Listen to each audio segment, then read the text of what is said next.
দেখো বন্ধুরা, সব দেখো কত আল্লাটাতে জাম হয়েছিল ওই জামা কাপড়।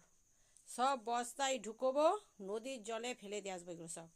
পরে না আবার যুবর আল্লাতে জামা প্যান্টে একবারে ভর্তি করে দিচ্ছে। মানে বাগিয়ে রাখতে পারছি না, বাপ আর ছেলে একটা জামা প্যান্ট গোছায় না, রাখে না। সব সময় সব করতে হবে আমাকে। সব জামা প্যান্টগুলো আমি বলেছি বস্তায় ঢুকোবো, বাইরে ফেলে দিয়ে আসবো। যেগুলো পরে না সেগুলো রাখার কোনো যুক্তি নাই। এই যে আল্লাটা জাম করে দিয়েছে, আলমারিটা বাগালাম, এই যে আল্লাটা খালি চারদিকে এই যে জামা প্যান্ট, দোকান দোকান সব হরেক মাল। যে নেবে ফ্রিতে, ফ্রিতে কোনো পয়সা লাগবে না, এগুলো সব ফ্রিতে দিয়ে দেবো। এত জামা প্যান্ট জটি পরিস পর, সব দুনিয়ার জামা প্যান্ট চারদিকে ঝুলছে।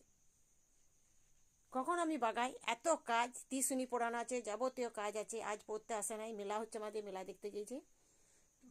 তার জন্য এসব আমাকে করতে হচ্ছে। এই যে জামা